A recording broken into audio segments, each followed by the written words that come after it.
Bolt fam, tonight the energy around the Los Angeles Chargers is tense and loaded with big storylines. This late stretch isn't just about chasing a playoff spot, it's about decisions that can reshape the offense and the locker room. We've got starters under a microscope, a possible under-the-radar reinforcement, a physical running back fighting to return, and a franchise legend who might be nearing his final snaps. You're not going to believe what we've got today. So sit down, drop a like, hit that subscribe button, and let's get straight into it. A lot of people only look at the standings and talk playoff scenarios. Inside the building, it's different. This final stretch is more than an audition for January. It's an evaluation of who really belongs in the future of this offense, especially on an offensive line that has left Chargers fans nervous almost every snap. Big names are under real pressure, and the margin for error is gone. Start with Mekhi Becton. The physical upside is ridiculous. The contract was a big bet, but the on-field performance hasn't matched the investment. Injuries, inconsistency, protection breakdowns, and bad grades keep piling up, especially at a spot where Justin Herbert cannot afford doubt. The Chargers built a clean out into his deal for a reason. If Becton doesn't stack solid games now, this partnership could end a lot sooner than many imagined when he signed. Greg Roman has to be in the conversation too. When his game plan fits the personnel and the line is asked to do what it can really handle, Herbert looks like an MVP. The backfield gets rolling, and Harbaugh Ball shows up with a physical run game and big plays off play action. But then you get days like the disaster against Jacksonville, where it feels like the calls are built for Joe Alt and Rashawn Slater as if they were still healthy and dominant. The result, confusion, hits on Herbert, drives dying early, and frustration across the Bolt fam.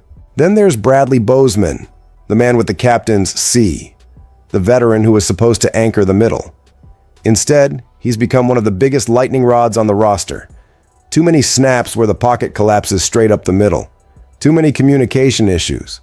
Too many plays where Herbert can't get through his reads because the interior is leaking. When your center spot is that unstable, the structure of the offense shakes. That leads to a tough question. How long can his status as an automatic starter really last?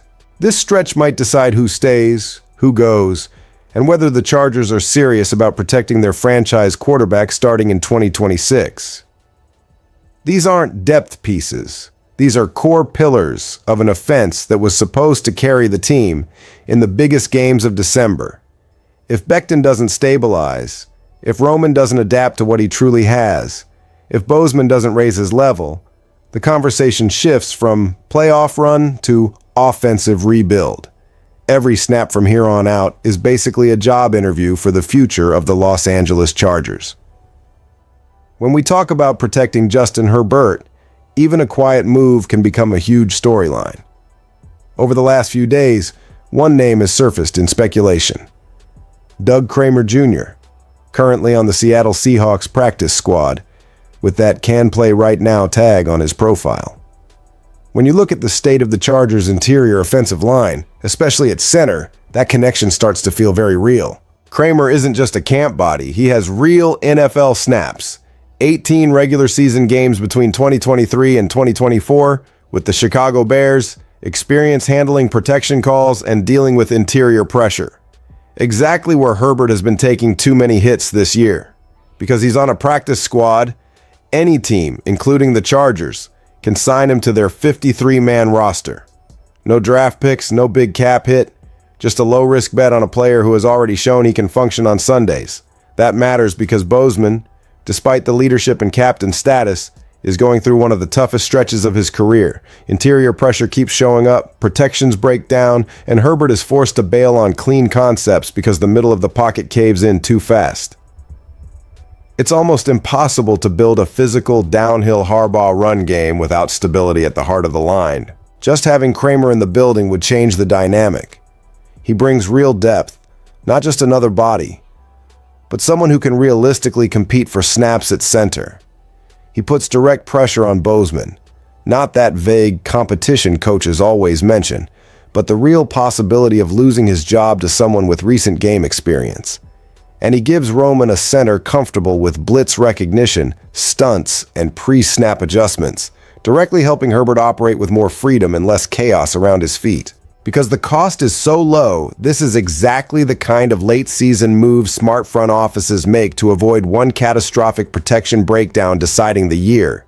One stabilized interior can be the difference between converting a third and medium in the red zone or punting again from midfield. So I'll throw it to you. If you were running the Chargers today, would you pull Doug Kramer Jr. off Seattle's practice squad to push Bozeman and try to steady the protection?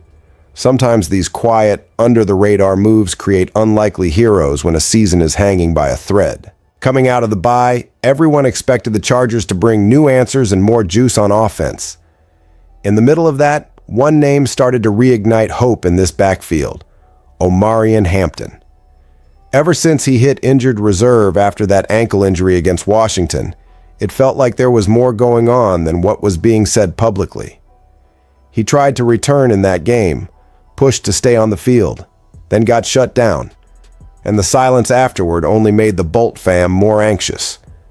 This week, things finally moved. Jim Harbaugh announced the opening of Hampton's 21-day practice window to return from IR. Then came the shock. Hampton himself revealed he was dealing with a fracture in his ankle. Suddenly, the long timeline and the extreme caution from the medical staff made perfect sense. This wasn't just, let's be careful. This was about protecting a player the team clearly sees as important to its offensive identity. While he was out, second-year running back Kamani Vidal stepped up and handled the workload with maturity. He showed burst, discipline, and vision, and he absolutely earned respect. But Hampton brings something different. A level of physicality that screams Harbaugh ball. He's the kind of back who leans on a defense, finishes forward, and turns routine carries into statements. Those runs change the tone of a drive, control the clock, and make life easier for Herbert in the red zone. Now everyone wants to know, does he play against the Raiders? There's still no final answer. The staff will study every rep, every cut, every plant on that ankle. No one wants to rush him back and risk losing him again. Because if Hampton returns healthy and confident, this offense gains a dimension it's been missing, especially in a late-season stretch where every extra yard after contact can decide whether you stay alive in the playoff race or fade out. Picture it. Herbert taking fewer hits, a steadier ground game, and Roman finally able to lean into play-action concepts that truly stress defenses, because they have to respect Hampton in the backfield. His return wouldn't be just another body back from IR. It would be a jolt for the locker room, a reminder that this team hasn't waved the white flag, and a message to the AFC that the Chargers are still in the fight. And when the Bolt fam thought the drama had peaked, another storyline hit where it hurts: the future of Khalil Mack. One of the most respected leaders on the roster, one of the most dominant edge rushers of the last decade, and the heartbeat of this defense. Now, with the final games approaching, the retirement question is back on the table in a way nobody wanted to confront yet. The word is clear. Mack is seriously considering hanging it up after this season. This isn't wild speculation. It's a conversation that was already real last offseason and has grown louder as he gets closer to 35. When a player of his caliber starts thinking about walking away, it's not about ego.